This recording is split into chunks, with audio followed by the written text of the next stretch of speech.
देखिए आज पढ़ेंगे व्युत्क्रमणीय आव्यूह। व्युत्क्रमणीय आव्यूह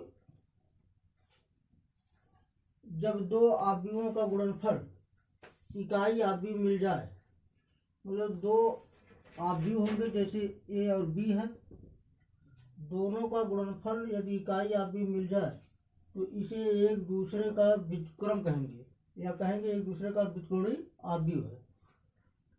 जैसे ए और बी दो आव्यूह हैं, ए बी या बी ए दोनों बराबर हो जाए आई के। आई मतलब आइडेंटिटी आव्यूह, आइडेंटिटी मैट्रिक्स मतलब इकाई आव्यूह। तो हम जानते हैं कि जो इकाई आव्यूह होता है उसके मुख्य विकर्ण के अवयव इकाई होते हैं। ये 2 × 2 कोटि का इकाई आव्यूह है, या 1 0 0 0 1 0 0 0 1 ये 3 × 3 कोटि का इकाई आव्यूह है। और जानते हैं कि इकाई आव्यूह जो होता है वह वर्ग आव्यूह भी होता है, मतलब कि उसमें पंक्तियों और स्तंभों की संख्या बराबर होती है। तो इस प्रकार हम कहेंगे कि जो ए और बी होगा यह भी वर्ग आव्यूह ही होगा। मतलब ए और बी दो वर्ग आव्यूह इस प्रकार हो कि इनका गुणनफल यदि इकाई आव्यूह मिल जाए तो इन्हें एक दूसरे का व्युत्क्रम कहेंगे, एक दूसरे का व्युत्क्रम। जैसे हम लोग संख्याओं में पढ़ते हैं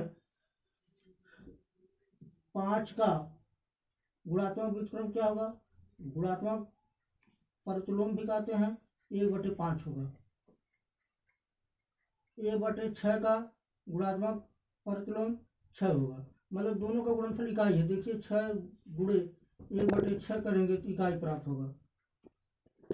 5 का गुणात्मक प्रतिलोम 1/5, तो गुणा करेंगे 5 × 1/5 इकाई होगा, 1 प्राप्त होगा।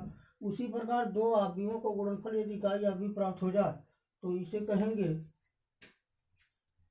एक दूसरे का व्युत्क्रम मतलब व्युत्क्रमणीय आव्यूह। संख्या में होता है 5 का गुणात्मक प्रतिलोम क्या होगा 1/5, मतलब दोनों का गुणनफल इकाई प्राप्त हो जाए। ऐसे आव्यूह में होता है कि जब दो आव्यूहों का गुणनफल चाहे जिस क्रम में करें, यदि उनका गुणनफल इकाई आव्यूह प्राप्त हो जाए तब इसे एक दूसरे का व्युत्क्रम कहेंगे या व्युत्क्रमणीय आव्यूह कहेंगे। और हम जानते हैं कि जो इकाई आव्यूह होता है वह हमेशा वर्ग आव्यूह ही होता है, तो ए और बी जो होंगे वो भी वर्ग आव्यूह ही होगा। तो व्युत्क्रमणीय आव्यूह की परिभाषा होगी, यदि ए कोट यम का एक वर्ग आव्यूह है, उन्होंने बताया कि ए और बी जो होंगे वह वर्ग आव्यूह ही होगा। यदि ए कोट यम का एक वर्ग आव्यूह है और यदि एक अन्य वर्ग आव्यूह जैसे मान लीजिए बी हो, एक अन्य वर्ग आव्यूह का अस्तित्व इस प्रकार है कि ए बी = बी ए = आई, मतलब दोनों का गुणनफल यदि इकाई आव्यूह प्राप्त हो तो बी को ए का व्युत्क्रम आव्यूह कहते हैं और इसे ए इनवर्स से दिखाते हैं। ऐसी दशा में ए को व्युत्क्रमणीय आव्यूह कहते हैं। मतलब दो वर्ग आव्यूह इस प्रकार हो कि दोनों का गुणनफल चाहे जिस क्रम में हम करें, चाहे ए बी करें चाहे बी ए, दोनों का गुणनफल यदि इकाई आव्यूह प्राप्त हो तो यह एक दूसरे का व्युत्क्रम कहलाता है और इस आव्यूह को एक दूसरे का व्युत्क्रमणीय आव्यूह कहते हैं। जैसे ए का व्युत्क्रमणीय आव्यूह ए इनवर्स से प्रदर्शित करेंगे, बी का व्युत्क्रमणीय आव्यूह होगा तो बी इनवर्स से। तो कोई जैसे व्युत्क्रम आव्यूह क्या होता है, तो ये कहेंगे कि यदि दो वर्ग आव्यूह इस प्रकार हों कि, और ये भी ध्यान देंगे जो दो वर्ग आव्यूह होंगे वह समान कोट की होंगे, दोनों का गुणनफल यदि इकाई आव्यूह प्राप्त हो तो उन्हें एक दूसरे का व्युत्क्रम आव्यूह कहते हैं या व्युत्क्रमणीय आव्यूह जो भी कहिए, और इसे ए इनवर्स से दिखाते हैं। अब देखिए व्युत्क्रमणीय आव्यूह पर प्रमेय पढ़ेंगे हम लोग।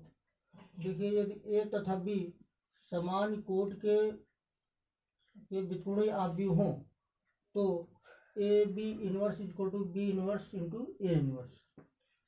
व्युत्क्रमणीय आव्यूह पर एक थ्योरम है कि यदि ए तथा बी समान कोट के व्युत्क्रमणीय आव्यूह हो, समान कोट का मतलब चाहे 3 × 3 का हो चाहे 2 × 2 का हो, तो इनका ए बी का व्युत्क्रम जो होगा वह बी व्युत्क्रम इंटू ए व्युत्क्रम के बराबर होगा, इनवर्स। मतलब ए बी का inverse equal to B inverse into A inverse. देखिए हम लोग यहाँ सिद्ध करेंगे।